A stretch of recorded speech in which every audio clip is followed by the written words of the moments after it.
Our relationship with health, both from a holistic and traditional standpoint, is absolute trash in this country. And the stuff they put in our food that nobody talks about is killing us slowly. And we're saying, yes, supersize that thing. Why do so many men avoid therapy? Because it's girl stuff. That's what we've been conditioned to believe. We all suffer from a form of cancer. It's called delusion. And some of us are at stage 4. And that's why therapy is important. Today, we have Dave Anderson. Dave, all right. Yes. Dave Anderson is the founder of The Business Bully and host of the Business Bully podcast. He's a best-selling author whose latest book, The Real Black Agenda, challenges how we think about leadership and community. Get ready for a direct, powerful conversation. I had a very toxic, abusive relationship with food. I was so big, Sam, on our wedding day, the button popped off of my tuxedo. I don't even believe I am who I am. Sometimes I don't recognize that person. You know what's crazy on the other side? I don't recognize the 561-pound guy either. You put on a big show, man. BullyCon. Want to talk about it? BullyCon, I started in 2017. I wanted people to understand that entrepreneurship, it's sexy, but it's ugly before it gets sexy. And I knew if I created this conference, I can make a difference in my community, and then my community can make a difference in the country, and the country can make a difference in the world. That was the goal. Welcome to another episode of A Healthy Point of View podcast. I'm your host, Sam Tejada, and as usual, we're bringing experts from all over the world to talk about health, wellness, beauty, and mindset. Today, our guest flies in from out of town. This guy here, tremendous success story, but he just doesn't keep it for himself. He coaches people. He elevates others. He's a serial entrepreneur, multiple books. He's published so many books on how to elevate. He's currently doing a tour talking about his new book. And this is a story, guys. You hear us talk about health, wellness, about the weight loss. And this is someone who was at 561 pounds. Well, one day he just decided, he says, you know what? It's time to change. Today, we have Dave Anderson. Dave, all right. Yeah. Yes. I'm here for it. Welcome Yes. to Healthy Point of View podcast. Man, thank you for having me. So excited to be here, brother. Amazing, man. Amazing. So you're doing some big things, brother. Listen, Really big things. I am very mediocre. I have nothing to write home about, but I'm happy to be here. You know what? I'm okay with that. We can start off the podcast as mediocre. And we'll let the listeners and viewers Yes, by sir. the end of the podcast put all the comments about if it's mediocre or not. And Fair. I already know what my comments are going to be. Oh, yeah, you're But see, awesome. I know you. I know you. know? So I want to start off for people to get to know who you are. Who is Yeah. Dave Anderson? But not the Dave Anderson of today. I Right. want to talk about your upbringing. Yeah. Of like when you were like 5 years old. Like Yeah. what was it like? Where did you live? Who were you? Who was mom and dad? Oh, wow. By the time I was 5 years old, we were in a red brick row house in the Germantown section of Philadelphia. My parents had split at Mm. that point. I was lucky my dad was very, very active in my life. I didn't go longer than 7 days without spending time with my father. He was Nice. diligent about that. Dad was a cop, mom was a teacher slash hairstylist, and it was her, my brother, and I. You know, my grandparents lived down the street and around the corner. I had a happy childhood for the most part, you know, Amazing. normal, everyday kid, man. You know, my brother was a super athlete. I was a super nerd. I love comic books. I have X-Men socks on. That should tell you everything you need to know. I did not know that we were poor. It didn't register to me. I didn't know any different than anybody else, man. I remember getting lifesavers for Christmas and being stoked.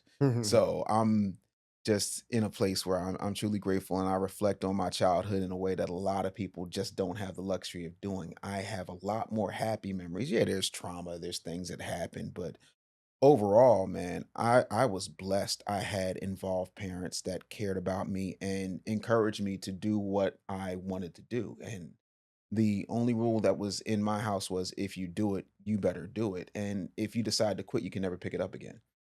So Wow. that was the only thing. So, you know, my brother was a three sport athlete. I played 7 instruments.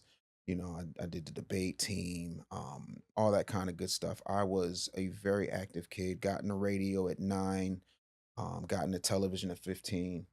And yeah, I was very, very blessed in that regard. I had parents that would not let me quit, and I didn't realize that was a rarity until much, much later on in life. Wow. Yeah. Did your parents put you in a lot of like extracurricular activities? Yeah, yeah. It was a thing, my grandfather, my mother's father was really big on idle hands being the devil's workshop. And so we were always busy, So I did chess club, I did day camp, all of that type of stuff. Anything that was going to enrich me that was available through the Philadelphia public school system, I did, and a few things that were out of it. I was actually just going to ask you that. Were you part of the public school Oh system? yeah, no. I went to neighborhood schools, nothing special. I went to the worst high school in America, Martin Luther King High School, class of '95. I was the class president. Oh, there you go. So again, in the land of the blind, the one-eyed man is king. But I didn't have any special you know, privileges when it came to my education, other than the fact that I had a grandmother that was a teacher, an uncle that was a teacher, eventually a stepfather who was a teacher, and my mom being a teacher. So my stuff had to look a certain way. It had to be a certain way. There was a Right. certain level of excellence that was expected because how is that going to look amongst my mother's peers? Three-time teacher of the year finalist. It would not have looked good. Right. So I worked very, very hard. Yeah, so it was you know, very, very enriching. It wasn't always easy being a teacher's son, but Yeah. luckily I never had to go through being like one of my mother's students. She never taught at a school I went to. Praise the Yeah. Yeah. That's interesting. What you're saying, man. It's almost like I'm looking in the mirror. It's Yeah. at a public school system, Yeah. inner city. My mom worked for the public school system. She was a high school teacher, so Wow. she knew all the different teachers. Yeah.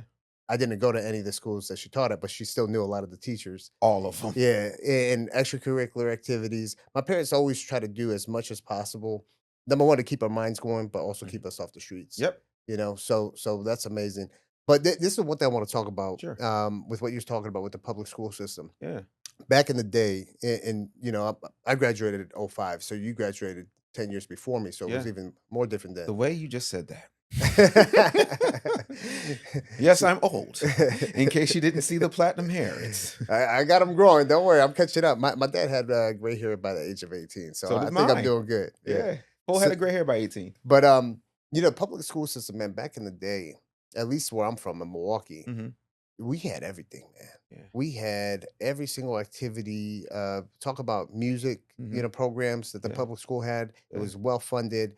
Now you look today, a lot of this stuff is just non-existent. Sure. So when we talk about a lot of the things, chess club, band camp, after school type Hmm. of activities, they don't exist. How important do you think all of those things that were offered to you back then through the public school system fed into your success today? Oh, absolutely. It taught me discipline. It gave me motivation. It gave me something to look forward to. It was incentivizing my performance because just like an athlete, you can't participate in these particular programs if your grades aren't up to par. And I remember in 10th grade when the Philadelphia public school system cut everything that was not related to a ball or a puck. Wow. And so band, gone, choir, gone. Anything music or arts, drama club, gone, bro. And like Wow. you're talking about, I did like Beauty and the Beast, I did Aladdin. Like I was Aladdin and the genie. That's how bad I was. And Wow. it's like you record all the genie parts and then you do the Aladdin thing live and they had like a big puppet. But yeah, cut all that. And I mean our drama program was so good. We would tour and go to the other schools and put on these plays. And so that exposure to theater and all of those things, I think I hate to say it because now I sound like a conspiracy theorist, but facts are facts. If in fact you want to make sure that you keep that 13th Amendment thing going, that little clause that says there's no slavery, but if you commit crime, people who are busy and people who are stimulated and satisfied with their quality of life are not committing crimes. People who aren't do. People who don't know that there are other options because you take those options off the table and there's no way to get alternatives wind up being in that system that's been created to box you in so that we can, weaponize that cheap labor. So there's no reason with the amount of money you're talking back in the mid 90s, 25,000 per student. That's what the allotment was that our school should have been gutted like that as far Right. as programs go, but there's a direct correlation. But none of the other, like the schools on the outskirts, the schools that had less black people in them as opposed to the ones that had almost all black people in them, man, just gone. So it definitely took the wind out of my sails. But at that point, I was doing radio every night. And then by the time I was about 15, 16, like right when they cut that off, I was on national television. And Wow. so it's like they closed one door, God opened the window, Right, you right. know? And so Yeah. I was able to keep going. But it's critical. I think the arts, I think, mental stimulation, exposure to things outside of your community is integral to how you operate as an adult. Those lessons in the beginning stages of your childhood are extremely important. I agree, man. I agree. Now you said 7 musical instruments. 7. Mhm. What are they? Every brass instrument except for the trombone. I play the bongos, and I used to play the xylophone. I haven't picked up a xylophone in like 20 years. Wow. I haven't picked up any mallets in like 20 years. Yeah. Were you part of a full symphony orchestra or anything? Yeah, I was in all city band. I was in all city choir. My high school had an orchestra before it got cut, but I had been playing since my 6th grade year of elementary school, Oh, wow. all the way up through all the way up through high school when they cut the program. Yeah, yeah. You know, So same thing. I played piano and violin. I got a yeah, little violin up there. You yeah. can't see this part You were here. smart Yeah, because you can still pick as long as you don't have arthritis. You're good. Like yeah. my embouchure is shot. I can probably play Well, taps I and don't play the reveille. violin at all anymore. No. No, I played for 14 years, and then after high school, I was just like, yeah, it's really not my thing. You know, I wasn't the best. You know what I'm saying? Right. Like I did it, and honestly, like I wasn't passionate about it. Yeah. My parents kind of like made me. I'm the youngest out of 4, so my parents Yeah. made me do it because my brothers and sisters were doing it. Right. So, but then I was just like, second string violinist sitting in the back. I could play music, I could read music. Right. And like when we would play, I was part of a full symphony orchestra. We played Mhm. the big Christmas, Yeah. concerts and stuff. Yeah. That was fun, because I love Christmas. Yeah. But it wasn't really my thing. Like other cats, what I'm saying, that they would like work towards like winning a championship, Yeah. the city Yeah. things that they're doing. So, but the one thing I'll say is I do think that it helps the mind. It makes you academically better. It makes you kind of focus Yeah. differently. So that's why I was asking about the musical Mhm. instruments. Yeah, absolutely. I, Yeah. I I think the arts, and I mean, there have been plenty of studies that talk about how it helps you with reasoning and mathematical computation Right. skills. It's one of those things. Like, I think even though and this is the part that always embarrasses my mother. My mother was a math teacher, and I sucked at math until 11th grade. I had a teacher named Miss Killebrew who said, I think you probably have dyscalculia and dyslexia.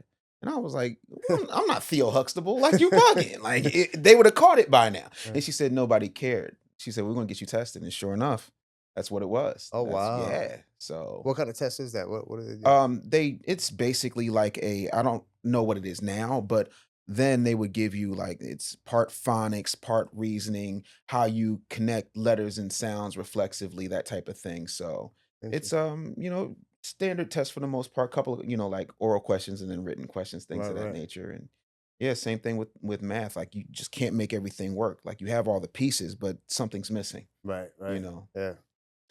So Dave, obviously you have a very strong success story with your health, Yeah, right? sure. You did lose a tremendous amount of weight, Yeah. but I want to go back a little bit Mhm. to when the weight gain occurred. When did it start happening? Was it at a young age? Was it high school? When did you start putting on the massive amount of weight?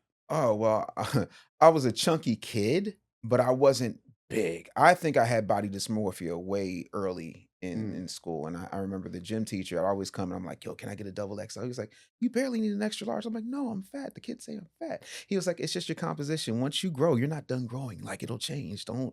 But again, other people's perception of you when you're a kid is everything, and then you believe that to be your reality. And so food tended to become my friend. And my mom was an emotional eater, so of course I became an emotional eater. Something good happened, yeah, we're eating. Something bad happened, yeah, we're eating.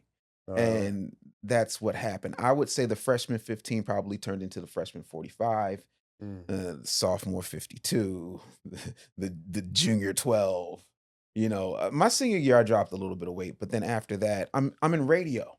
You're in a you're in a studio for 4 hours in a box. The record rep comes to town. Yeah, you're going to the chart house. You're going to Ruth's Chris.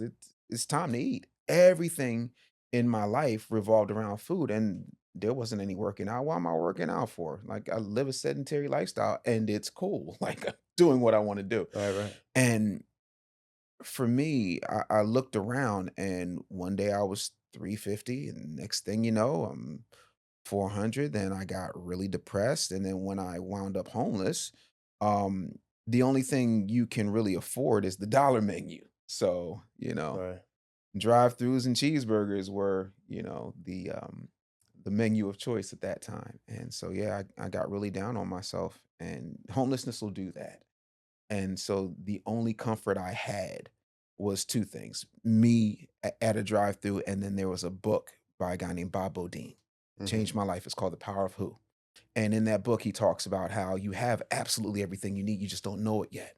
And he based it on the Bible. And he says that Jesus had 12 friends, three close, one best.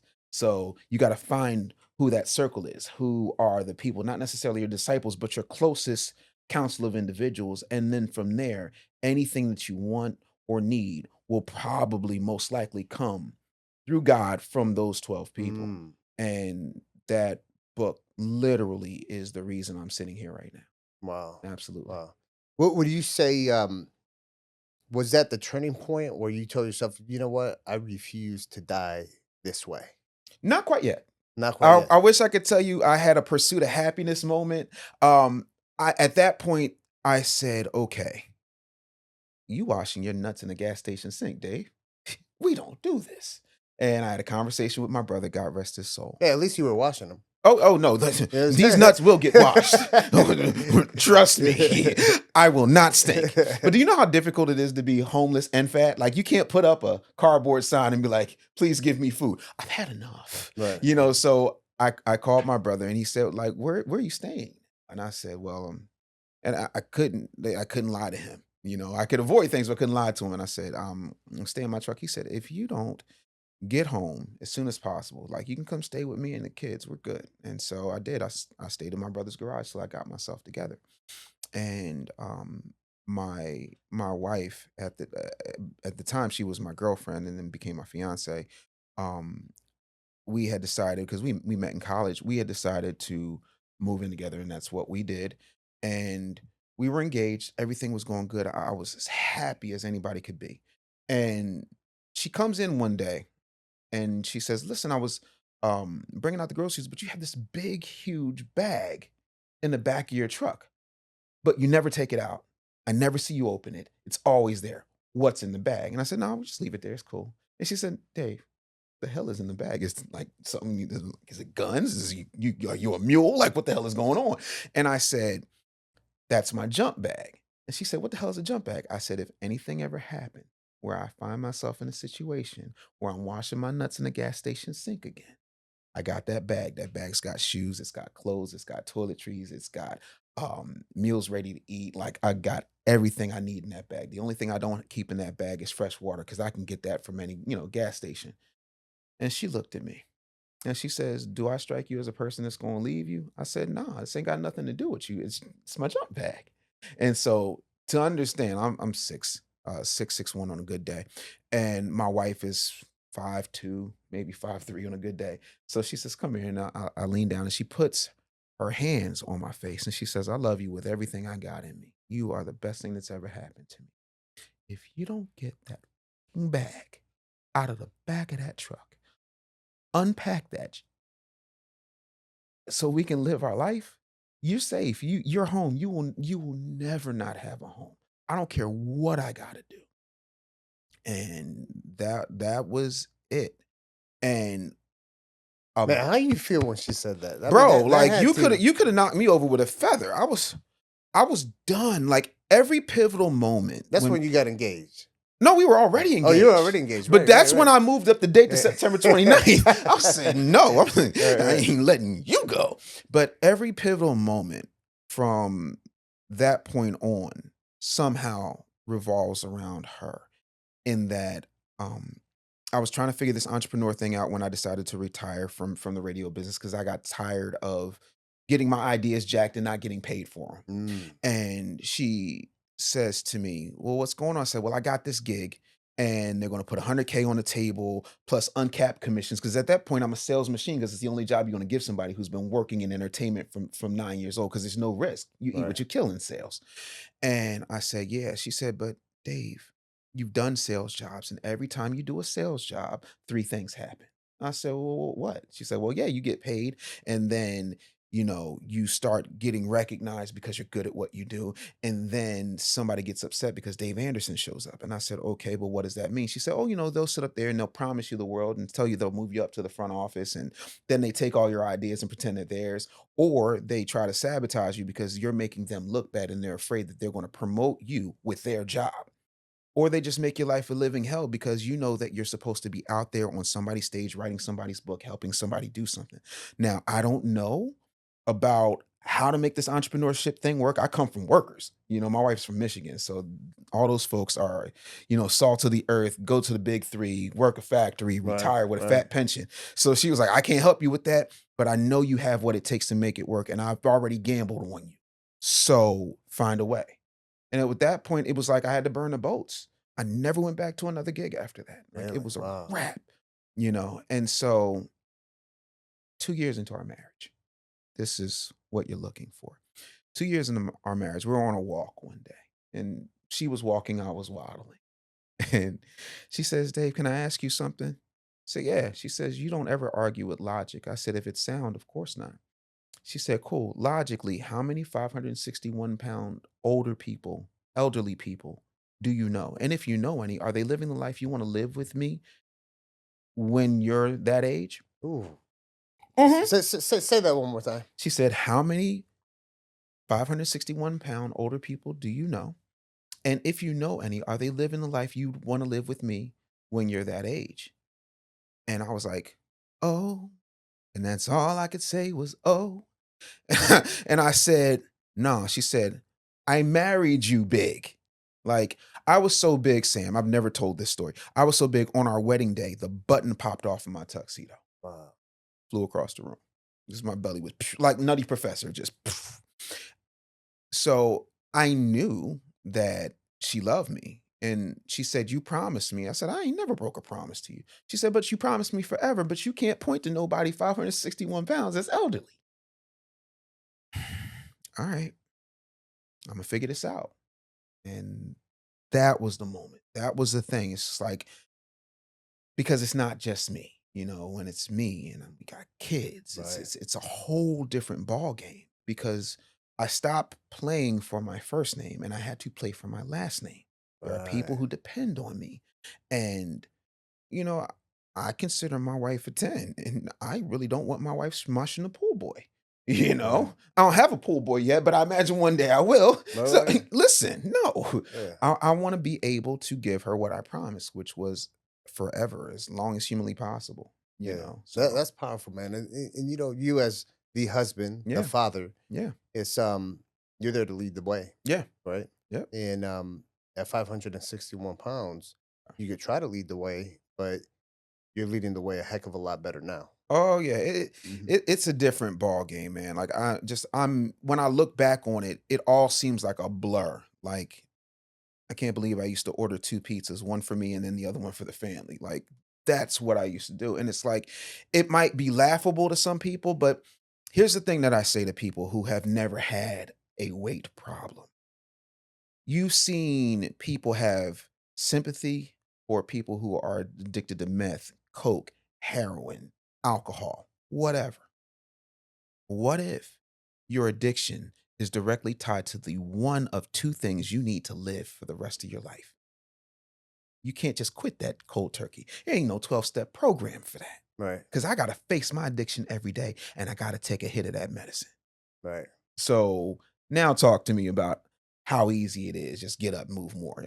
It's cute for you. You've never been big. You don't know what it's like. You don't know how you have to compensate, what it means to try and be the life of the party so nobody pays attention to the fact that you've got three chins and your thighs rubbed together and it smells like bacon.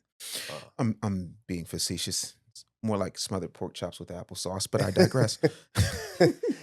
No, but I mean, you're right about that. I've never thought about it that way. Mhm. I'm in the health and wellness business. Yeah. The addiction is something that you do need every Yeah. single day. So it's not like you technically relapse every single day. Every day. You know, Mhm. so it's a huge mindset shift Yeah. that has to happen. Yeah. You got to reprogram yourself. Yeah. So there was throughout this process, Mhm.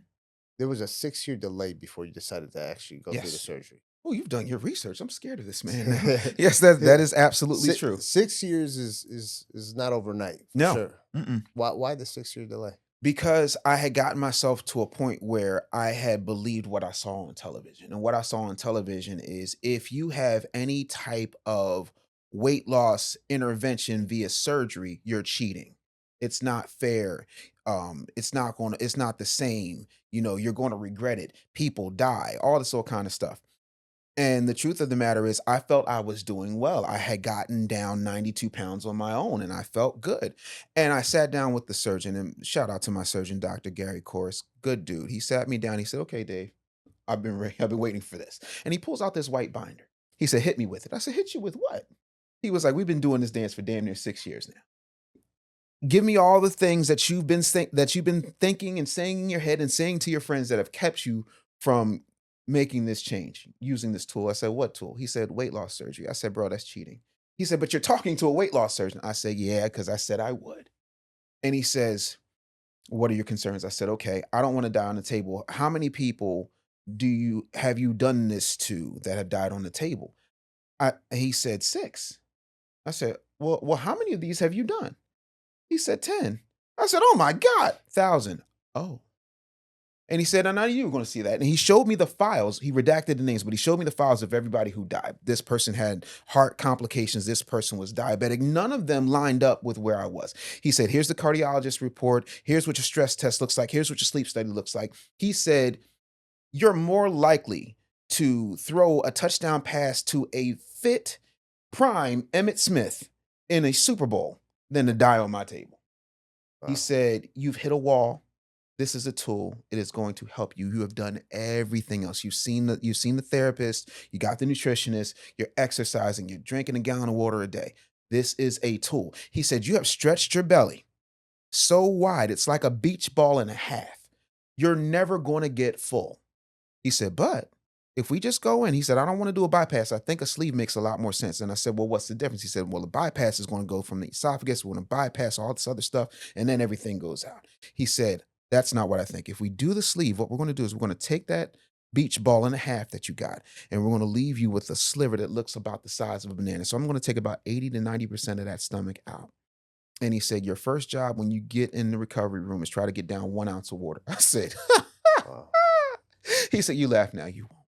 He said, "If you do this, I guarantee you everything in your life will be better." He said, "And you'll see me in 2 weeks after the surgery and you're going to drop 60 pounds." I said, "You bullshit." It's the only way. It was just my knee jerk reaction. And he was saying, "No, trust me." So I go in, I'm about 468 pounds on surgery day. When I saw him, because I saw him a week later instead of 2 weeks later, I was 418. And bro, I was doing double backflips in my head. I couldn't do that Wow. because I was still big as a house. But just, I was like, "Yo," I said, "Doc, I'm 418." He said, "You'll never see that number again as long as you live." I was like, "Oh, this is great." He said, "It gets better." And he says 6 weeks. And then at that point, I'm walking. I can't lift any weights at that point. I'm just walking and moving and drinking and walking and moving and drinking. And it just started to fly off. And the second I could lift weights, it was like, "Oh, let me at the weights.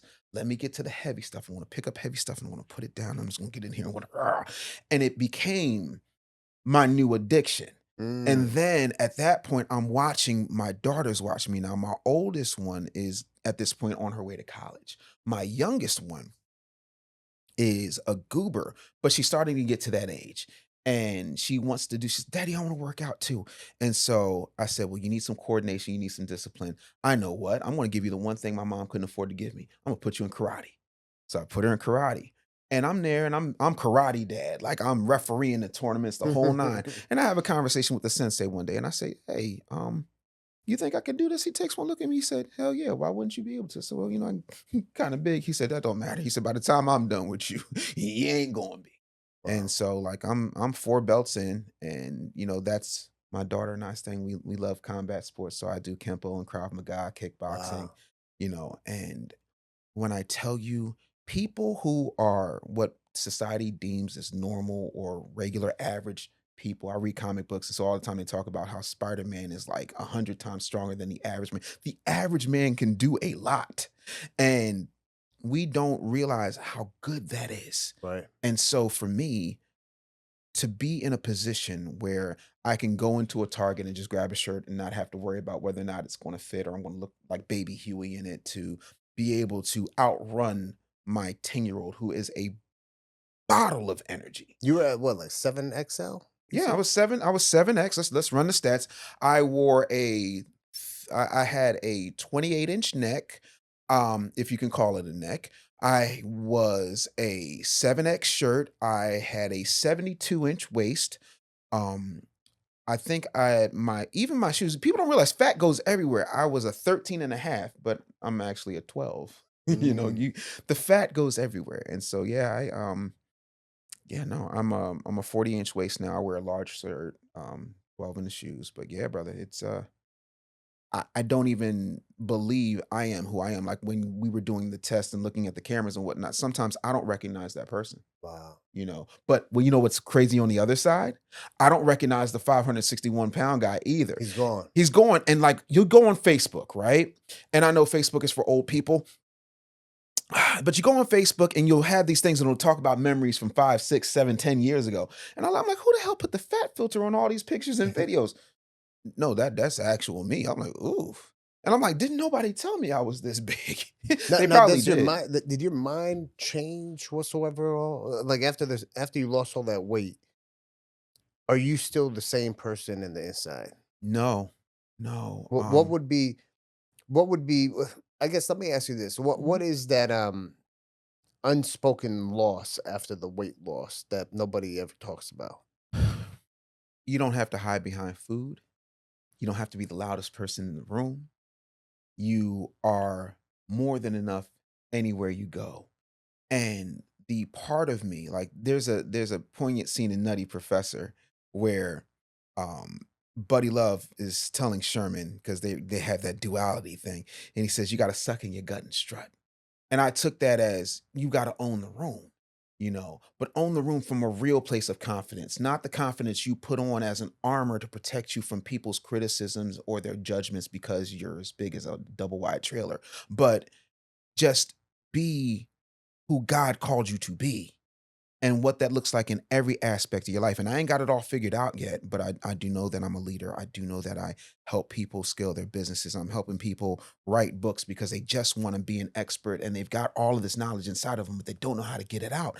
And the sense of achievement you have permeates every single part of your life. Like you do everything so much more diligently than you ever did before. Like I don't just put my kids' nuggets in the air fryer. I place them gently. Like everything, as crazy and as trivial as that sounds, everything is so much more meaningful. Life feels better. Bro, do you know I walked on the beach this afternoon? And I was just thinking to myself, none of these people have ever seen 7X Dave. They don't know. There are people who have met me and they didn't know I ever had a weight issue. Wow. I can't explain to you in any particular words without keeping you here for the next 3.5 years that we're going for the world record of podcasts, to explain to you how freeing, how empowering, how magical it feels on this side of things. To the Wow. point now where I'm nitpicking things, bro. You know, like I lost all the weight, but then I developed stage 4 Dunlap's disease. You're in the health field. Are you familiar with Dunlap's? I'm not. Dunlap's means that it's a condition that happens after massive weight loss. Your belly Dunlapped over your belt. So I got I got a I got a tummy tuck, the first So one I you had get to the get. tummy tuck. Oh yeah, because I Okay. mean I had to Yeah, lift of this up course. to Yeah, pee, yeah, bro. Like you over here, you working with yeah. no, it's too much going on. I had to get all that Yeah. skin off, you know, Okay. and then I was able to move again. You Nice. know, so now I'm like, oh well, I gotta get my thighs cut off because all of this is excess skin. But even with that, small price to pay. Small price to pay, bro. Like, I am so happy with the problems I have with my body now versus the problems I was You having had with my before. body then. Like sleep apnea. I did a sleep study. I stopped breathing 150 times. Is that gone now? Oh yeah, I haven't seen. I don't know where my CPAP is. So, and that's incredible because when you got sleep apnea, you're not getting enough oxygen to the brain. Correct. So now you got mental fog, Yes, the clarity's not there. So now it allows you to even perform greater and better than what you were doing before. bro. I'm sharper now than I was in Yeah, 12th grade. I can Like only imagine. it's like being high because Wow. there's nothing blocking me. I'm not. Like sometimes I don't want to wake up because I got a little one and she's up and at 'em with the sun.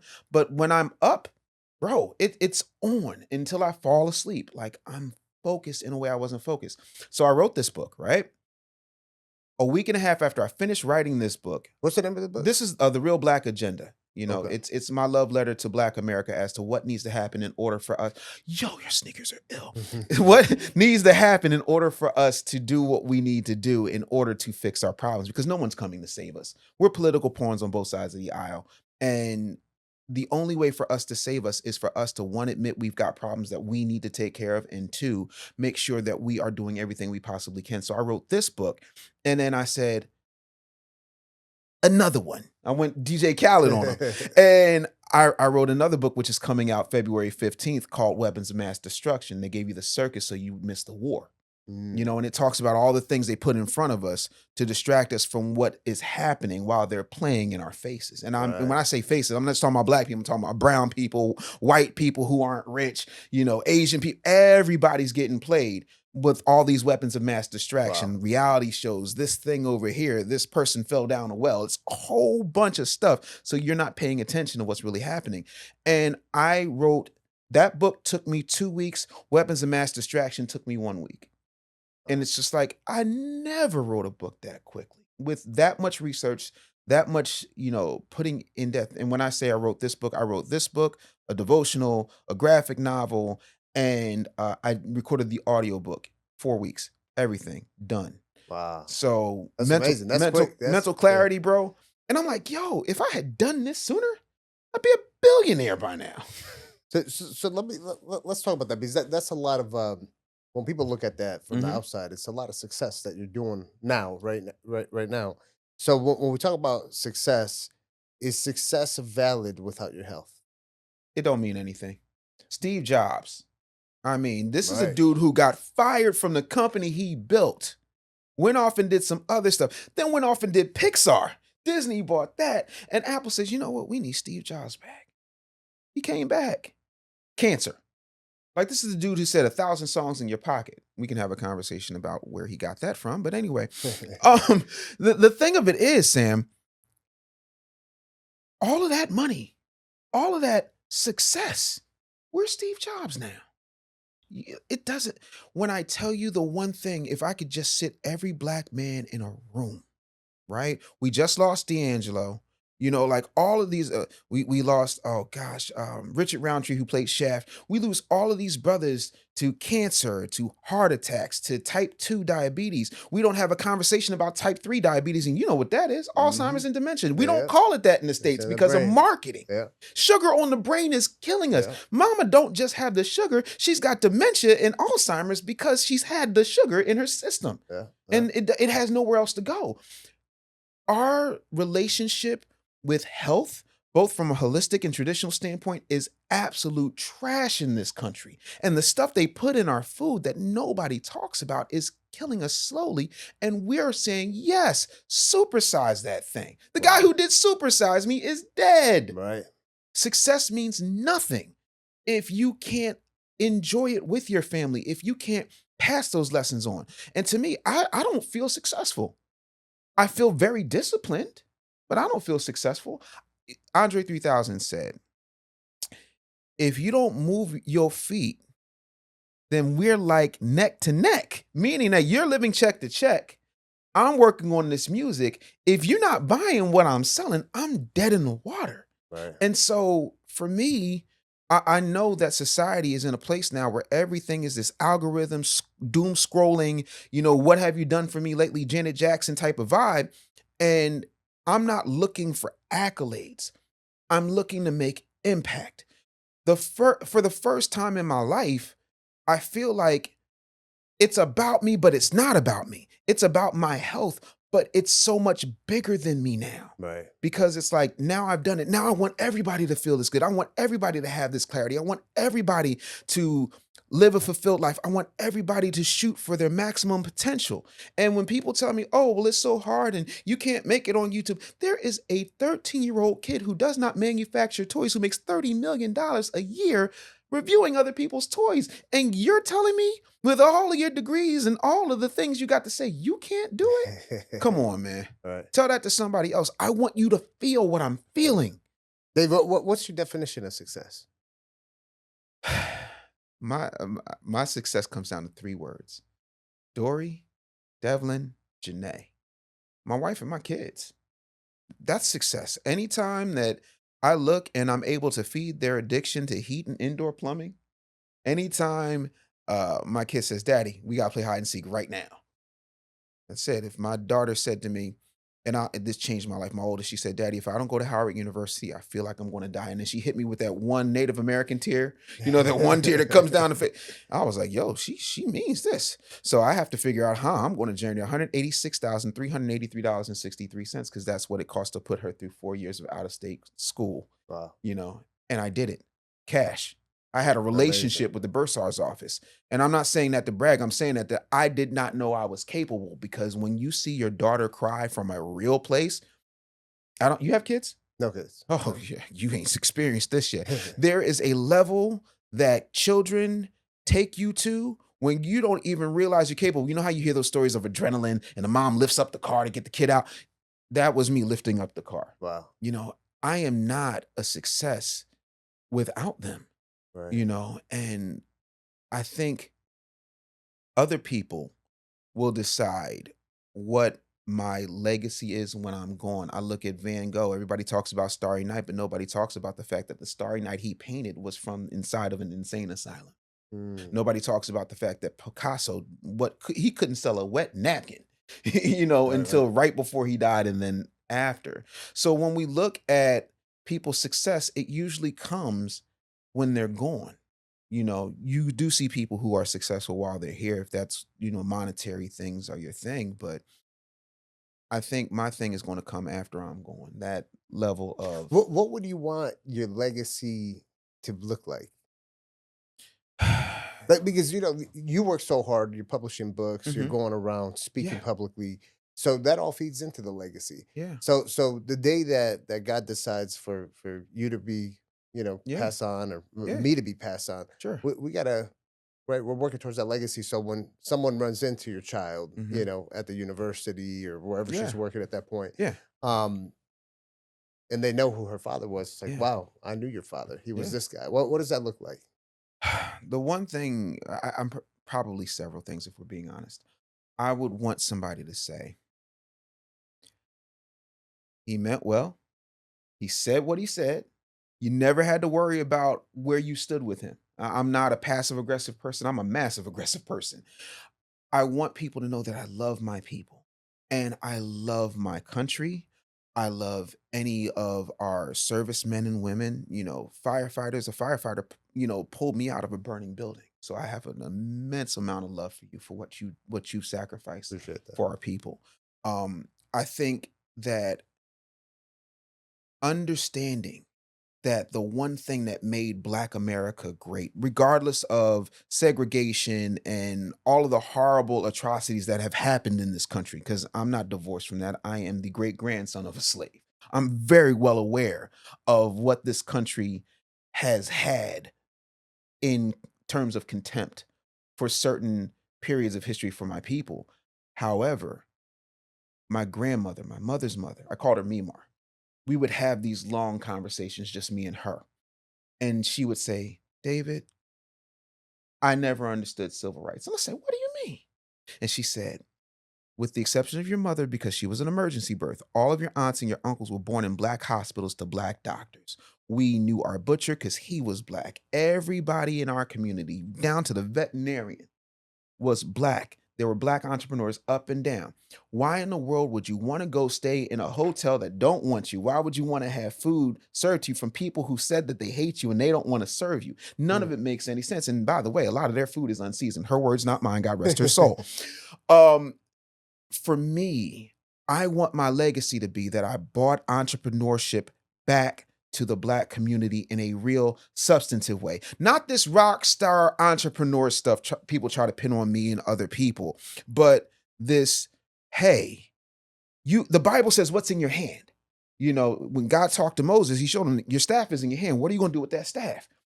What can you do with maximum skills? What can you do in the greatest era of information? What can you do to make the world a better place? How can you give your dream life the same way Geppetto wished on a star and made Pinocchio from a wooden puppet into a real boy? Like, what can you do to take that dream to a place that's impossible? When you and I were children, the Jetsons was fantasy. You FaceTime me. It ain't fantasy no more. Right. It's fact. Fantasy is what happens when time hasn't caught up to the idea. Right. I want people to catch up to the idea that we don't need anybody but us. Everything that you need, you have in the people that you know, and that what God put in you that you have to unlock. There is a gift inside of you. You reach people. You could still be sliding down a pole, pause, you know, and hitting the hose. Wait, pause. But you're serving a bigger purpose. You're showing people the importance of health, because health is wealth. Right. Look what you're doing with Nori. Look what you're doing with Angela Simmons. Like, you're changing people's lives. People don't understand that a lot of reasons that people walk around so tired and hungry is because they're thirsty. Right. They're not hydrated. They don't have the right vitamins. We don't have that conversation. You know, I want my legacy to be that the shift in the way that the Black community and the American community at large happened because I said, enough is enough. What's possible for me is possible for thee. And if it's possible for thee, then it's possible for we. I want my legacy to be that I touched so many people in a positive way that when I see God, he says, well done, my good and faithful servant. Because I ain't perfect. I have made horrible decisions. I have made horrible mistakes. I have hurt people. I am not a perfect man. But what I had to come to terms with, Sam, is this. God does not call the perfect. He calls imperfect people perfect. Right. And that's what I'm trying to live up to, my calling. Yeah. That's it. Yeah. So that's what I want it to be. I want them to say that I'm a good man, that I'm a man who cared about his people, and that, you know, you're lucky to have that name. Yeah, that's powerful, man. And that answer right there shows that you're an individual of impact. So I appreciate that. Mm-hmm. You know, the question I'm going to ask you right now is a two-part question, Mm-hmm. and take your time to answer it, because I think this is important for people to understand, Sure. especially coming from the background that you come from. Right. Right. When we start talking about generational curse, Mm. right? As we grow Mm-hmm. in age and grow in our careers, in Mm-hmm. our life, our family, we do have to break that generational curse that some Sure. of us have. Sure. So I want you to tell me what is that generational curse that you broke, Mm-hmm. that you saw from the lineage in your family, Sure. and what is a generational curse that you think your kids are gonna break that you haven't broke? Okay. Wow, that is a heavy question. No one's ever asked me that, but let's dive in. So the curse that I know I've broken in my family, I was lucky because my mom and my father respectedly, and I talk about this in my book, Pitch, Close Up, Sell, Repeat. It's my homage to Rich Dad, Poor Dad, just because my mom had one philosophy on entrepreneurship, my father had a different philosophy. Right. My mom had a hair salon, and before she had that hair salon, she was doing hair for like all different types of fashion icons, Bill Blass, Yves Saint Laurent, Ralph Lauren, you know, because they didn't have people to do Black women's hair who were Black. You know, they do Right. it, but it'd be jacked up. It looked like a bird's nest. You still hear actresses and models complain about that to this day, but my mom was one of those first people to break that. And she had a shop in the Wanamaker building in Center City, Philadelphia, that she ran. And they took that model and duplicated it all over the country. My mom went back to teaching because of the whole fall back on something plan. And then, you know, she was older, but she was still young. She was in her 30s, and, you know, her feet were hurting. She didn't want to do it anymore. She'd had enough for a while. Right. So in the early 90s, she said, you know what? I'm going to open a salon. I said, you kidding? She said, no. And she said, we're going to call it Girlfriends. And so when you go, if you've ever going with a woman to a salon, you see like the couches are very nice. There's potpourri, there's wine and cheese, and there's TVs on the wall. My mom was doing that stuff in the late 80s, early 90s. Wow. She called it the girlfriend experience. And so she called her salon girlfriends. She didn't have, like, everything she did was word of mouth. She didn't have this version of me then to help her scale that, Right. right? My dad had a corner store. He did it with his brothers, and it went well for a while until it didn't.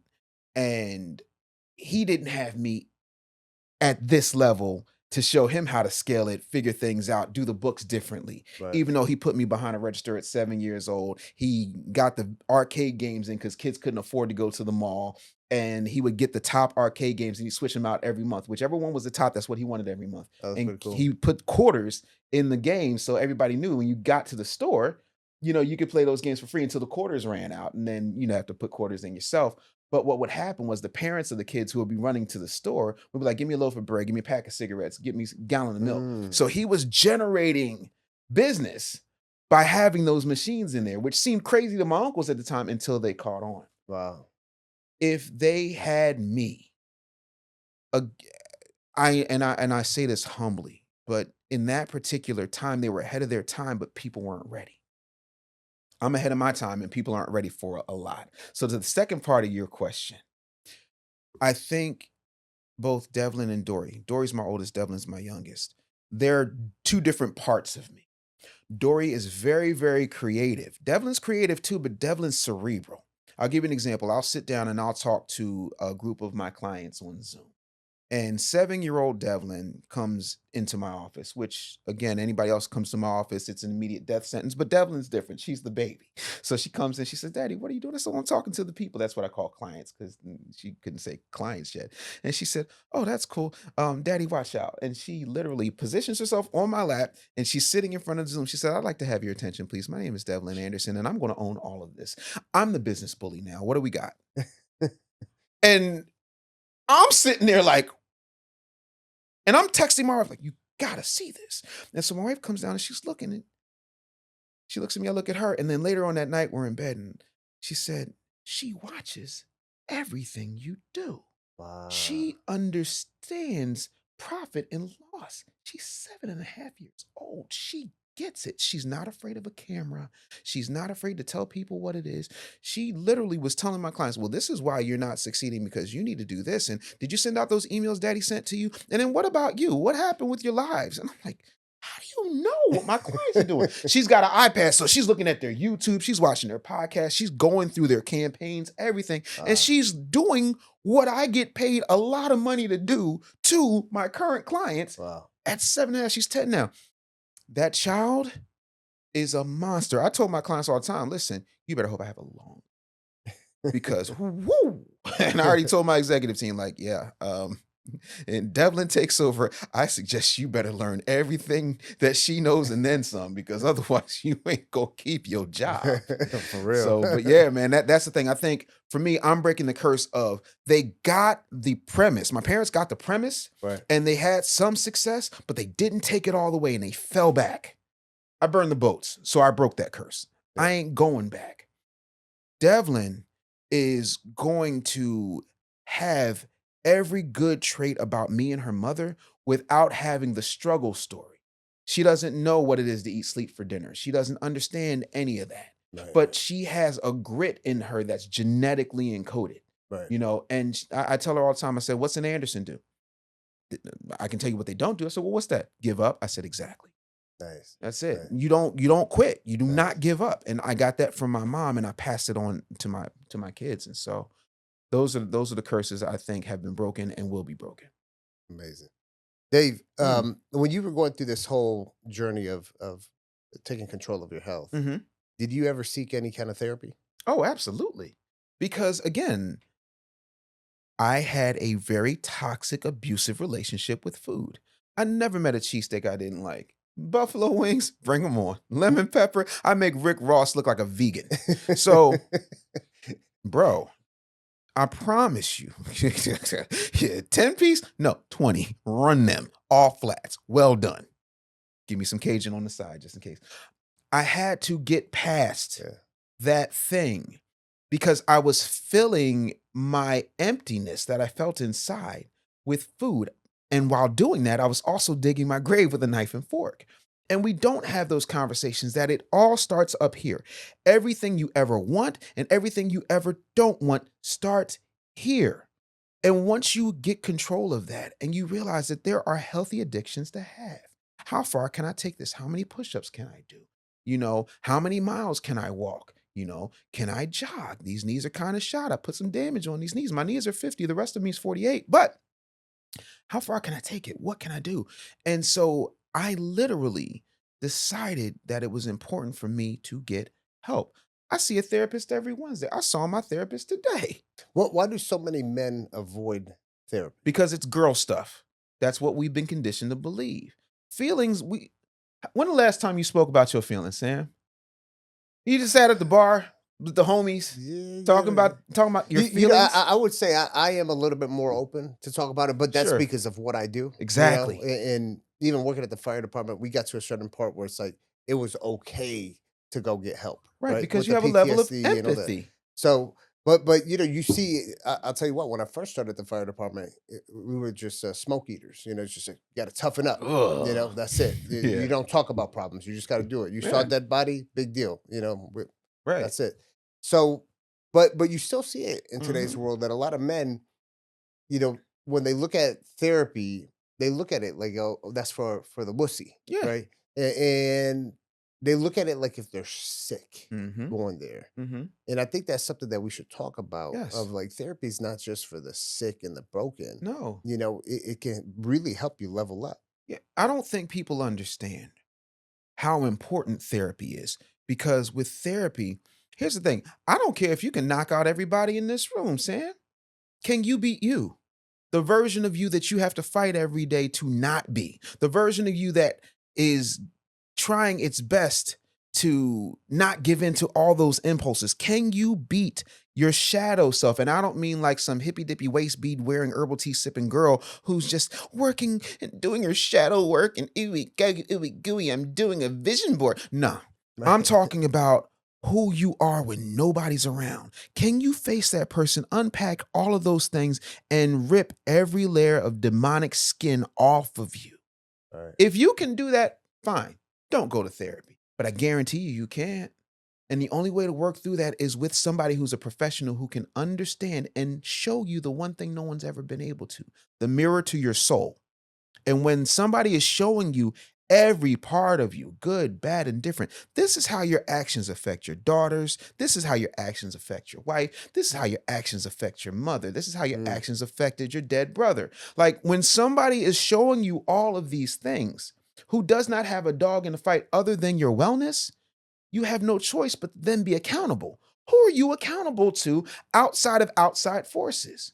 You need to be accountable to something greater than yourself. God, for certain people, is just this magical man in the sky. But while you're here, there is work you have to do. And Right. if you don't do that work, you're going to keep repeating the same lessons, the same temptations, the same issues, the same problems, the same things that you feel like aren't that big of a deal can become festering problems. We all suffer from a form of cancer. It's called delusion.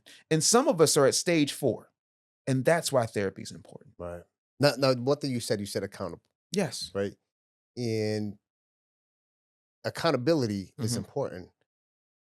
I want you to talk about the difference, not just accountability. I want you to talk about the difference between responsibility and Mhm. accountability, Cool. right? Because we all have a bunch of different responsibilities Sure. that we have to Right. accomplish, Of right? course. But the accountability Mhm. component is what gets you all the way through it, Right. right? So for me, and I talk about this in the Real Black Agenda, there's a whole chapter on family. Because to me, accountability and responsibility, the intersection of that for me is my family. I am responsible for their health, their happiness, their well-being, right? I am the founder of the feast, the head of the table, all of those things. I also have to be accountable that who I am, what I do, how I operate in the world, whether they are there or not, is a direct reflection on them. I remember one time I had a conversation with my oldest child. This is like a therapy session here. I'm revealing things I've never talked about. I like this show. You're good at this. And I said, Dory, why won't you call this person? You know I'm connected. They'll do anything for you off the strength of my phone call. I worked hard to be able to pick up a phone, snap my fingers, and you're good. Welcome to nepotism, population you. What's good? She said, you have no idea what it is to live in Dave Anderson's shadow. And I was like, I'll have you know, Hmm. this shadow is dope. This shadow has shaded you from all types of different enemies, foreign and domestic. What do you mean? She said, yeah. And I could take that, and it's not that I don't respect it, and it's not that I don't appreciate it. But if I do that, then I'm just Dave Anderson's daughter. I'm not Dory. And I gotta be me. And I was pissed off for like 3 seconds, and then I was the proudest I'd ever been because she, like her father, wanted to figure it out on her own. She wanted her name to matter outside of this huge shadow that I cast, depending on if you know me or not. In her world, I cast a huge shadow because the people in her world know or have heard tell of what I've done, or they've seen me with somebody that they love, or they know that I did this thing or that thing. And it's like, damn, what's it like to have such a cool dad? It's cool.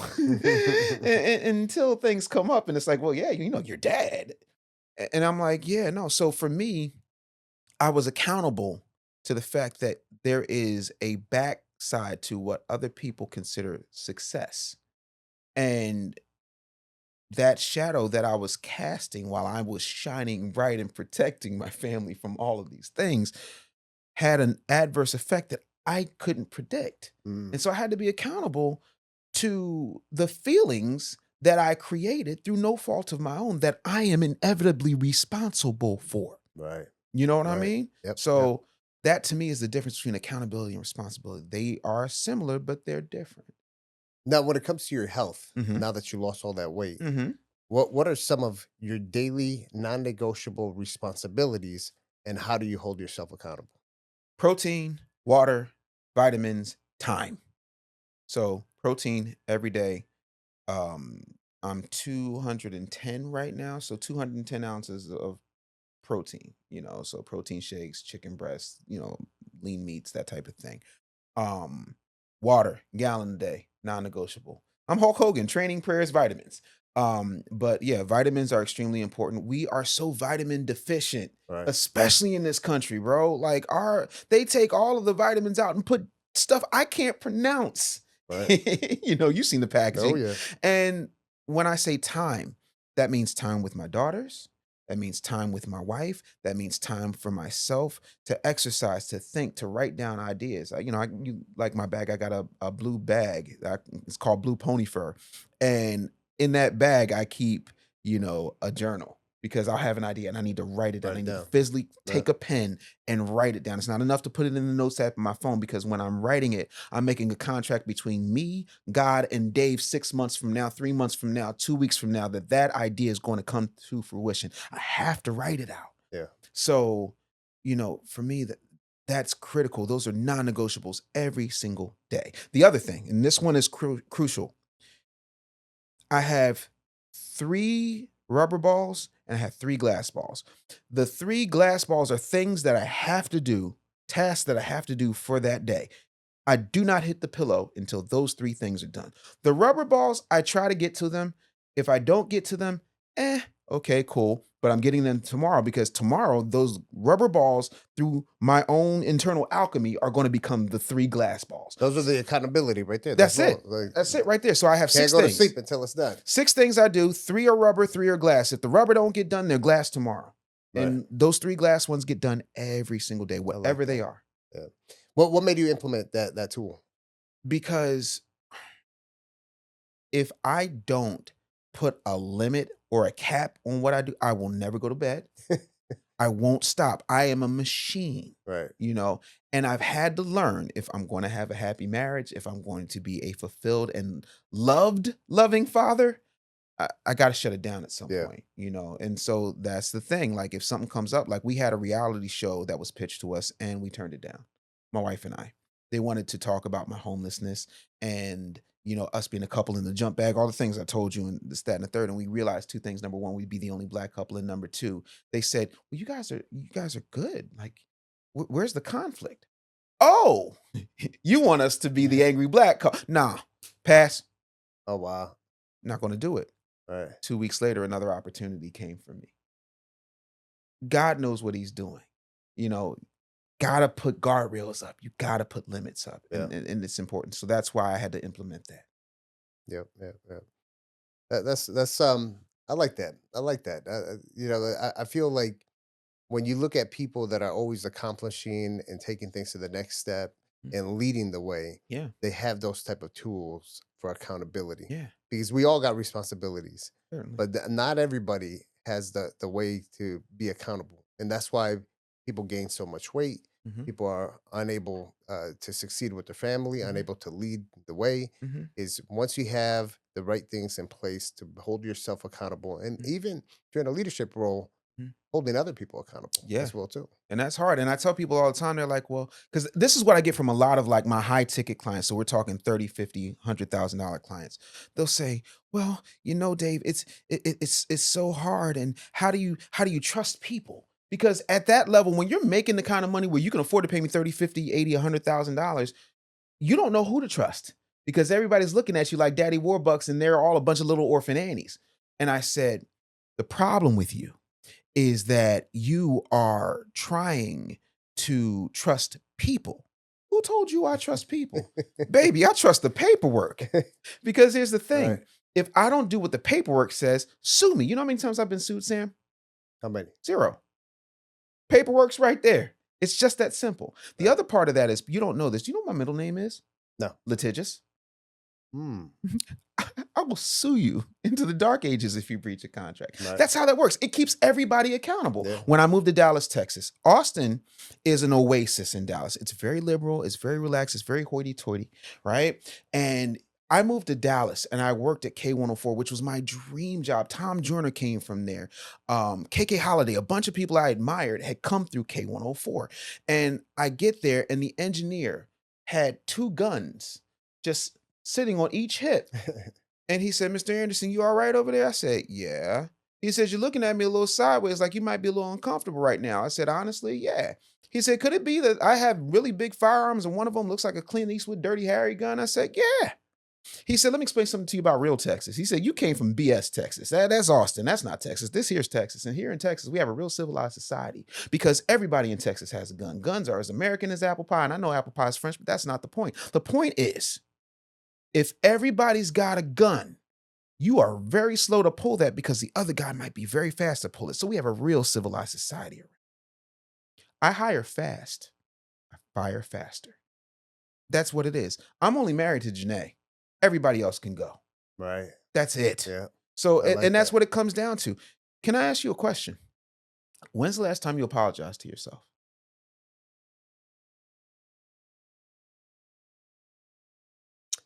Not to myself. I'll apologize to God for things that I'm not pushing myself fully to do, Mm-hmm. but not to myself.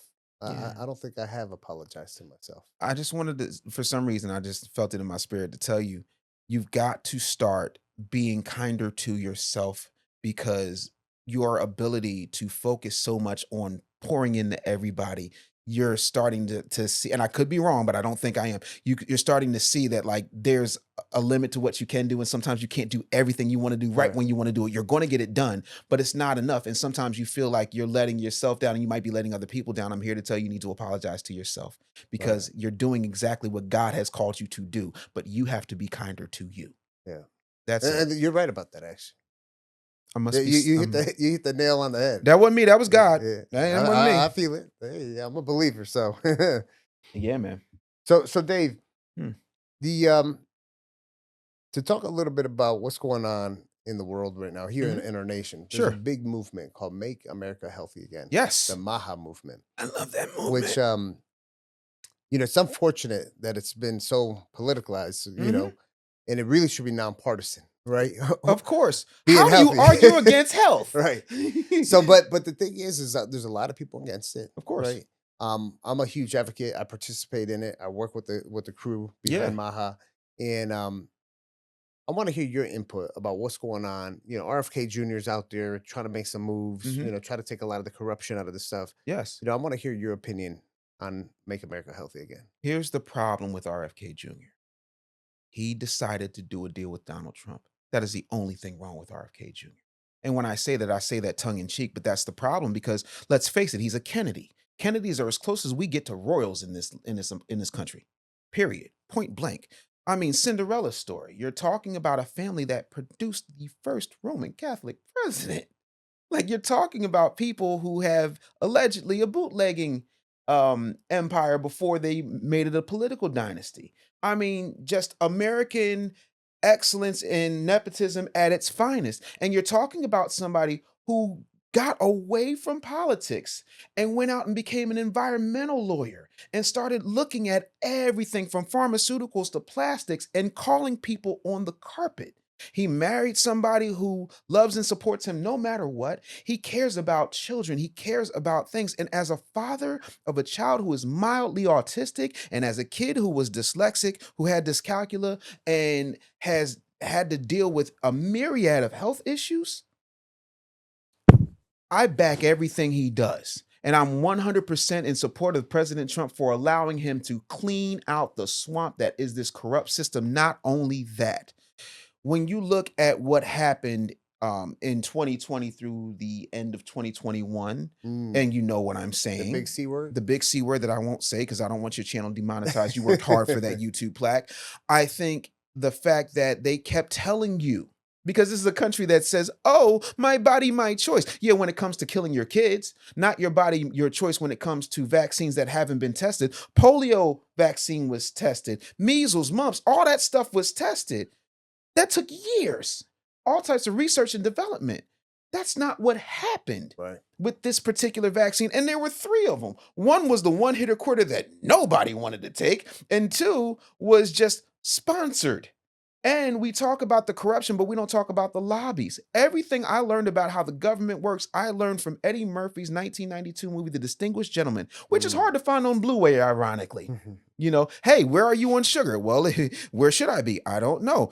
Well, if you're for sugar, we got money for you from the sugar lobby. We got money for you from the high fructose corn syrup people. If you're against sugar, we got money from the parents groups.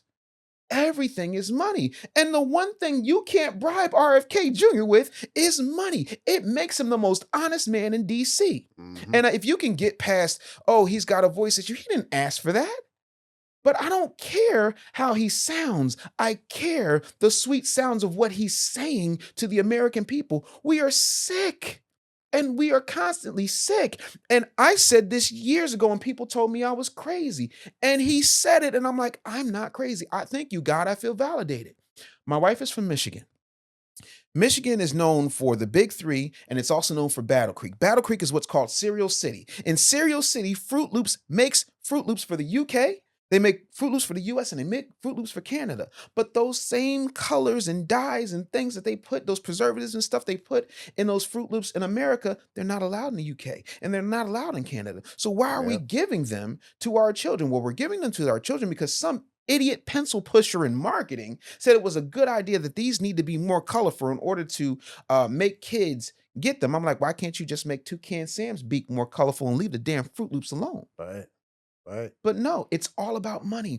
And there are people who are saying that maybe, possibly, there is a chance, we don't know how much of a chance, that my child's autism and thousands of other kids' autism, I didn't know what autism was when I was a kid. I didn't find out what autism was till I had my youngest. Then I got real familiar real quick. It's all that toxic chemicals. Exactly. And these ultra processed foods. Right. We got to change that. We got to change that. And we also got to change these cancer clusters. Eddie Murphy was talking about cancer clusters in Distinguished Gentleman in 1992. Go down to Louisiana. Look how many cancer clusters are up. And look how everybody sweeps it under the rug because all you got to do is grease the right palms. Well, where's the lobby for our health? Where's the lobby for our life? Do we not matter? Or is this a bigger plan for rich fat cats to thin the herd? I'm 100% behind RFK, and I'm 100% behind President Trump when it comes to our health because I want to live. I want my kids to grow up in a world where they can drink the water from the hose like we did when we were kids. Right. You can't do that now. Yep. I'm 100% behind it. I don't see anything wrong with it. And I defy anybody to tell me what's wrong with it outside of the fact that you don't like what he says. Well, guess what, you rich multimillionaire women on The View? Of course you don't like it because they paid you not to like it. But once you stop Mickey Mousing around, we can get down to real business. And there are real kids and real people who are losing fathers and sons and daughters and cousins and brothers. And I'm tired of it. Right. And I want everybody to be healthy. So if you don't like the fact that RFK Jr. put a red hat on in order to make sure the red, white, and blue constituency gets a better shot at life, that's your own problem. Right. If making America healthy again is in some small way making America great again, 100% on board. Can't stop me from being on it. Love what he's doing. I'm just being a fine African American right now. I love it. Hey Dave, you put on a big show, man. BullyCon. Yes, sir. Want to talk about it? Yeah. You know? Yeah. BullyCon, I started in 2017, right after the kid hit me with the tear. I was like, I got to get to more entrepreneurs. I got to have a place where people are talking real entrepreneurship. They're getting real solutions. They're getting real skills, not some mega mix of the Black Eyed Peas, let's get it started, and beach balls flying all over the place. I wanted people to understand that entrepreneurship, it's sexy, but it's ugly before it gets sexy, right? And I wanted people to understand that it's possible and get in the room with people who are doing it and who are in the process of doing it. Because the Bible don't say nothing about a job. The only job I saw was in the book of Job. Other than that, I ain't see job nowhere. It says you should work, and that you're entitled to make money from your skill set. It don't say nothing about job. It says labor. It doesn't say job. Job to me has always stood for just over broke. And I know that we were a merchant class of people. We were a producer. We led in absolutely every field of human endeavor. Everything that makes the world run now, for the most part, with very few exceptions, comes off American ingenuity. And I knew if I created this conference, which is BullyCon, Black Unapologetically Living and Loving Yourself, Controlling Our Narrative, that's what BullyCon stands for, that I can make a difference in my community, and then my community can make a difference in the country, and the country can make a difference in the world. That was the goal. And it was rolling very beautifully until 2020. And I had grown it from a small little tiny ballroom in a Holiday Inn to 2 ballrooms in a much bigger hotel. And I had rented the Apollo Theater. I was going to do it in the Apollo Theater. And I was so excited. And lockdown. Right. And I was like, Done. and my team was like, well, hell, Dave, we got all these speakers and got all these people, and you've got to cancel all these things. What are we going to do? I said, okay, well, we got 2 weeks. BullyCon right now is going on pause, and we're going to have CoronaCon. And I had what some consider the first fully functional, interactive online conference for entrepreneurs. And that's how we pivoted throughout the pandemic. But BullyCon is coming back in 2026. Super excited about it. Nice. Yeah. I got to be there. Oh, come on, man. You're going to hit the stage and talk about all these things, and hopefully you'll bring some IVs. Hey, we can make that happen. Need for to make sure. that happen. Come in dripping. Get that real drip. Dave, this next question I'm going to ask you, man. Mhm. Take your time on it. I wanted to come from the heart. Sure. And take a minute, 2 minutes, Sure. say what you got to say. Mhm. And I want you to just, I want you to let the world know. This is what you want the world to know Mhm. of what is the problem and what is the solution that you're bringing to the table and what people need to know. The problem is we've been fed a steady diet of reality television, fast food, bad actors, politicians who believe that Megan Thee Stallion twerking in front of us is more important than actual policy. And I want the world to know that we are better than that. We should not be married to one particular party. We should be married to policies that improve our lives as Americans. I think the solution is going independent and making everybody fight it out like the Hunger Games. Show me who's got the best offer. Isn't that what we do in everything else in life? Don't we go to 2 or 3 different car dealerships to see who's got the best deal on a Chevy? Is that just me? Am I the crazy one here? I don't know.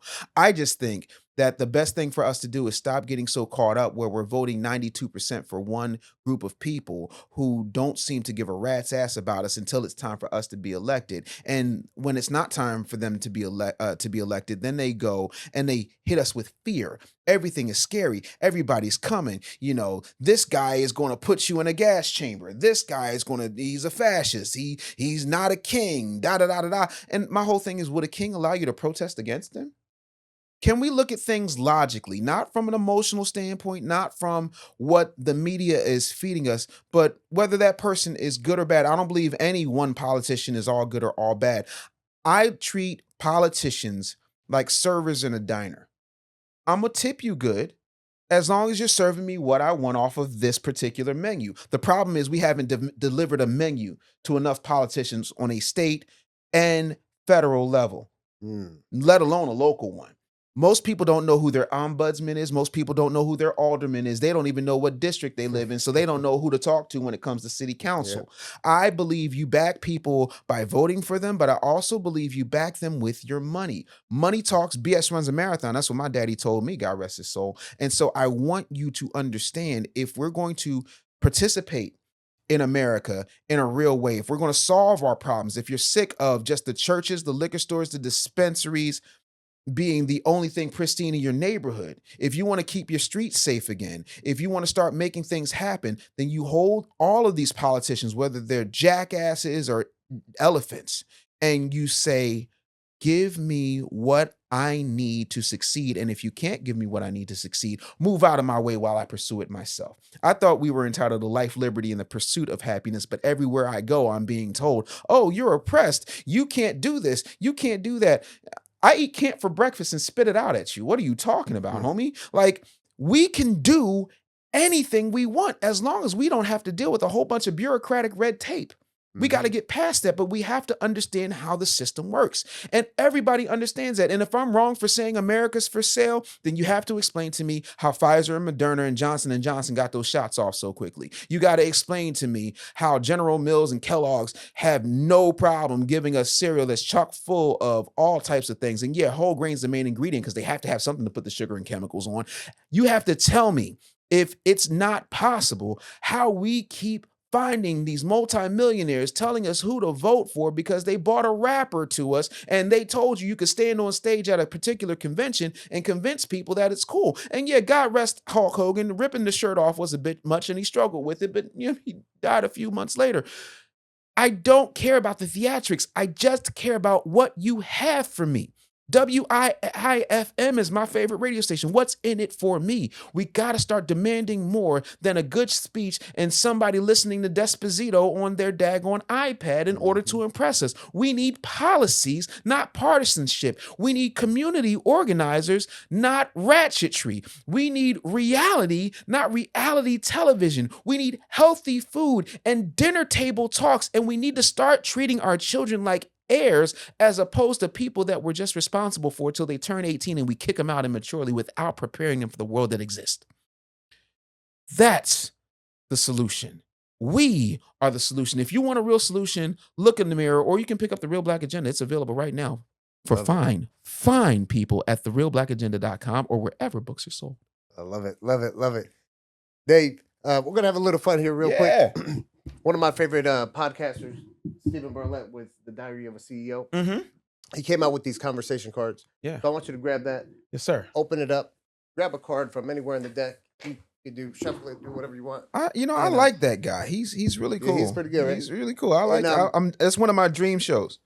You'll get there. It's coming. It's happening. It's coming. But right now, I'm where I want to be. So pick a card, read the question, and answer it. That's ironic. Ooh. I feel like we already answered that one. Yeah, you can pick another one. I want to pick another one. That one said, what do you want your tombstone to say about you? That's too close to how you want to be remembered. Right. And I already did that. I don't like to do repeats. Let's see here. What did you learn from your greatest failure? Oh, great question. When you grow up in the entertainment industry, when you're in radio at 9 and television at 13, and you're a performer and you're singing backgrounds for people like Gerald Levert and Teddy Pendergrass before your 18th birthday, you begin to believe that there's nothing you can't do. I had a real unhealthy relationship with reality because and to this day I don't believe in reality. But my greatest failure was I got fired from a show, and I would love to say it was through no fault of my own, but I wanted something more from that host than that host could give because they didn't see the vision. And I learned a lot of times it does not matter how good your plan is, it doesn't matter how great your marketing is, and it damn sure don't matter how good your intentions are. What I learned was you can't want it for somebody more than you want it for yourself. Mm. And that person, Christmas Day, I was at Houlihan's with my cousin Tara. I will never forget this as long as I live. And I get a call from my boss. His name was Hurricane Dave. Hurricane Dave's still around. He runs like the National Black Radio Hall of Fame. He's a brilliant guy, extremely talented man. I've been following this guy since I was 17 years old. So he calls me. He says, "Where are you right now?" I said, "Man, I just got off the plane. I'm at Houlihan's about to have salmon." He said, "Yeah, I was trying to catch you. I guess you were on the plane." He's like, I got something I gotta tell you." I said, "What?" He says, "I gotta let you go." I said, "How you let me go? I'm number one." "Well, you know where this is coming from." I said, "Oh, yeah? That's what's happening?" He said, "I tried everything I could to stop it. This is what he wants." I said, "So he wants me to lose my job at Christmas?" Oh, cool. That wasn't the failure. The failure was what came after that. That was the catalyst. The Mm. failure was I had a bunch of jobs I was up for, and then all of a sudden, oh yeah, we decided to go in another direction. Jobs I knew for a fact I had. You know, Right, right. somebody was making phone calls behind the scenes. Names redacted to protect the guilty. And I I thought I could ride it out, and for 6.5 months I did. 2 cars, really nice apartment, like garden tub. Like I was living a good lifestyle for what I did. And my savings ran out and I wound up homeless. And again, eh, the people that you thought were your friends weren't. And I came face to face with reality. And reality said, "Hey, you've been running from me. Here I am. What you gonna do now?" And I cried. And my agent at the time, who was working diligently to get me another gig, his name was Ward White, good guy. He calls me one day. Because as homeless people go, I was good. I had a cell phone. I slept in my truck. I was cool. But I would have to sleep. I slept in Walmart parking lot most nights, in between the tractor trailers in the back of the parking lot, so Mm. nobody would come and bother me. And Ward calls me. He says, "I want you to come see this guy speak." And I'm like, "Okay." He's like, "You got a suit?" I said, "Yeah, I still got my suit." He said, "I'm gonna need you to go ahead and get it pressed and come with me." So I went with him. And the guy who was speaking was the guy I told you about in the beginning of this podcast, a guy named Bob Bodine, and gave me a copy of The Power of Who. And I'm sitting there one day, and I saw what he said, and I was like, "Yeah, 12 friends, 3 close, 1 best." Okay, yeah. Typical white man. He ain't got no problems. And to know who Bob Bodine is to understand that this guy is probably responsible for your favorite college football team's head coach being in that position. If you know who Mm. Roger Goodell is not the commissioner of the NFL without Bob Bodine say so. Like Bob is that guy. Wow. Like shut down the country club guy. Like he's the nicest, kindest man I have ever met in my life. And for a pro black guy to tell you this white man is probably the nicest, kindest guy Hmm. I ever met in my life is saying something. But I'm crying my eyes out one night because I cannot believe how low I'd fallen. And I was like, I'm the Wonder Kid. I'm that guy. Like I'm youngest executive producer in history, Billboard Awards, all this. Like I'm that guy. And I'm washing up in the gas station sink.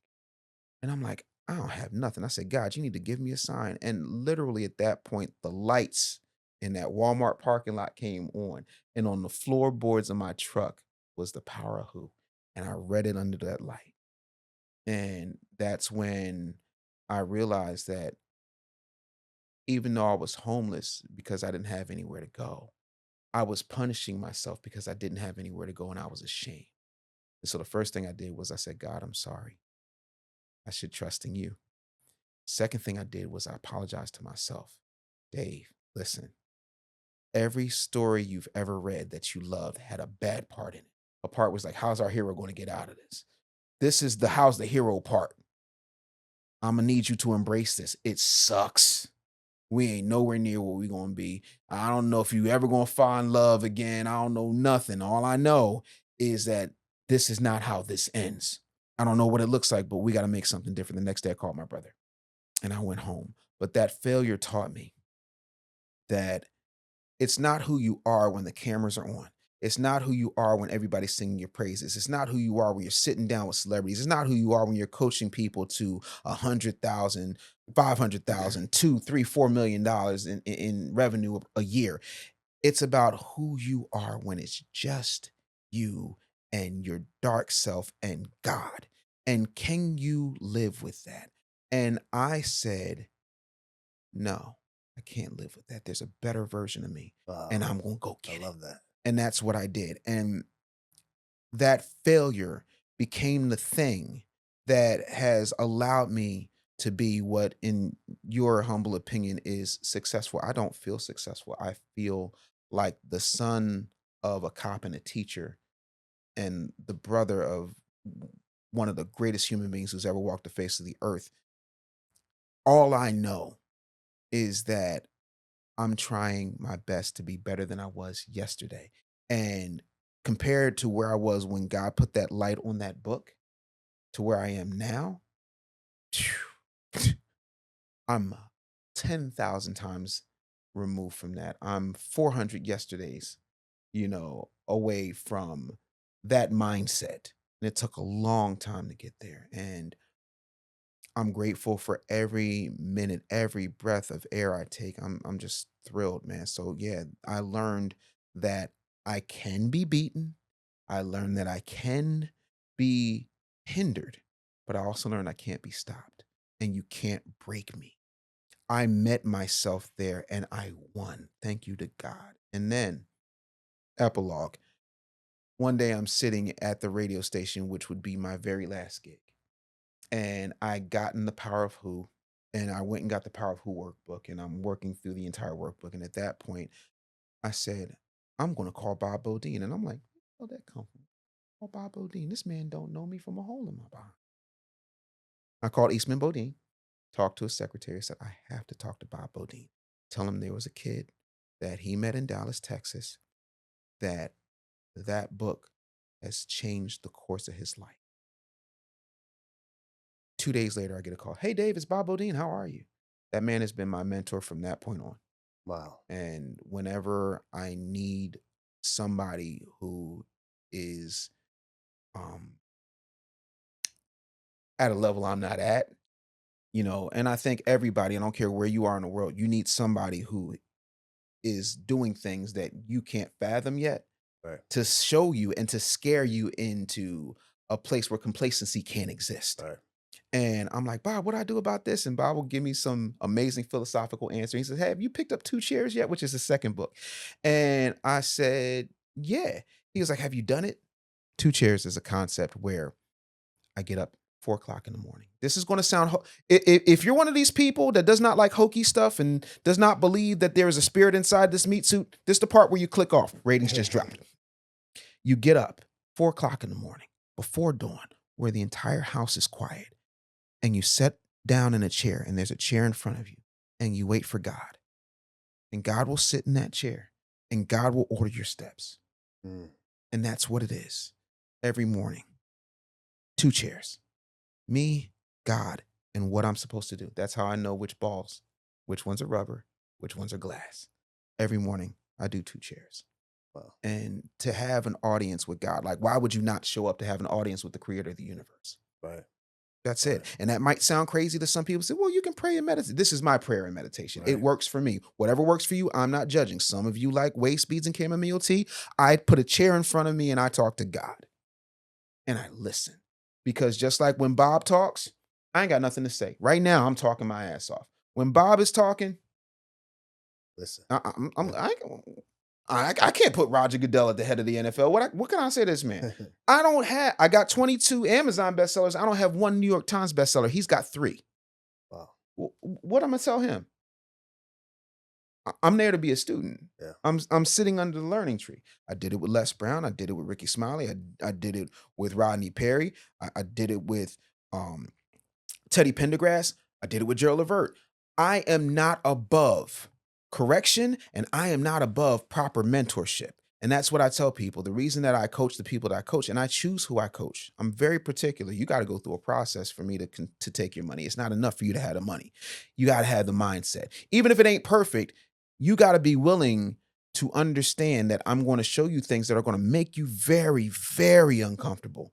But at the end is the thing that you say that you want. But these are the barriers you got to get through. Right. You know, and to me, that's where I am. I felt that.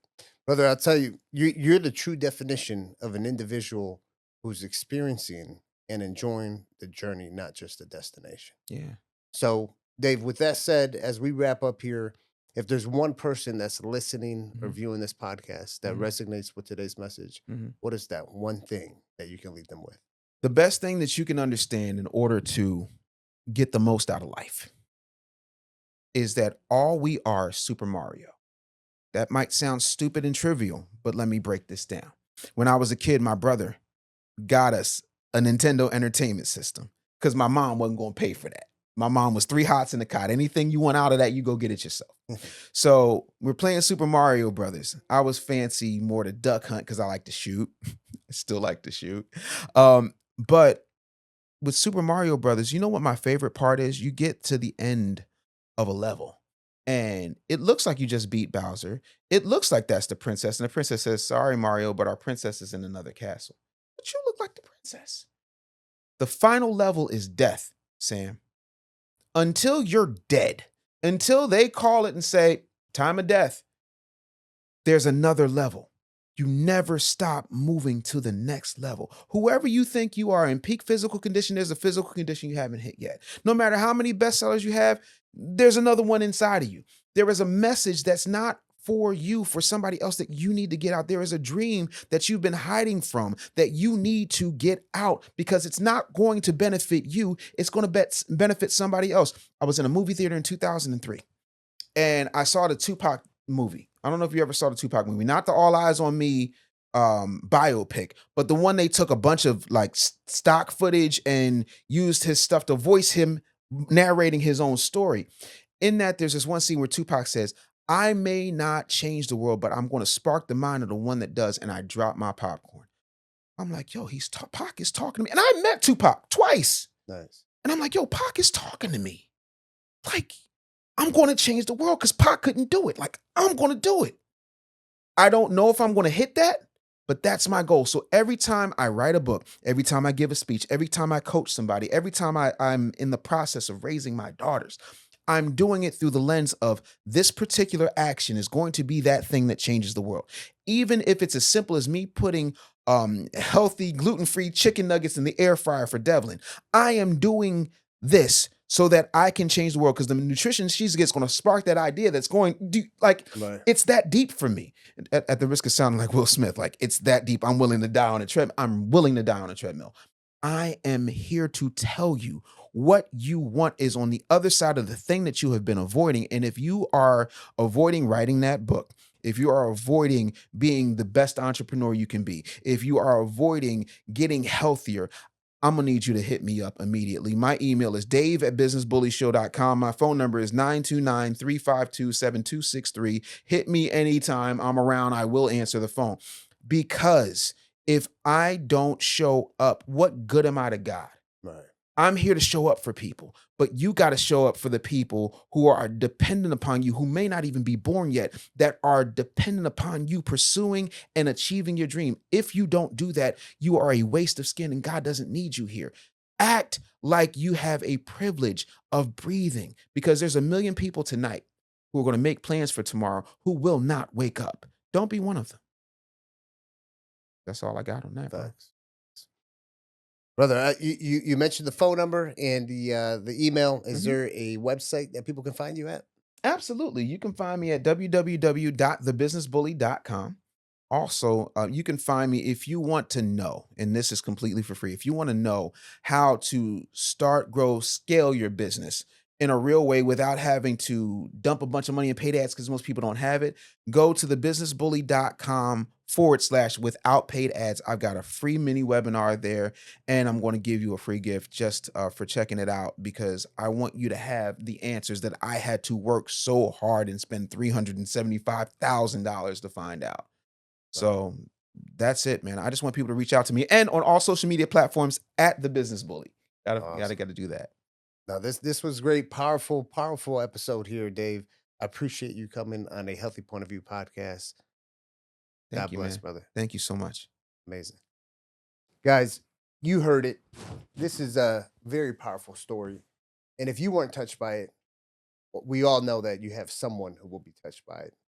So, guys, make sure that you share this episode to your friends and family. Make sure you subscribe, leave all the comments, do all that fun stuff, and we'll see you for the next one.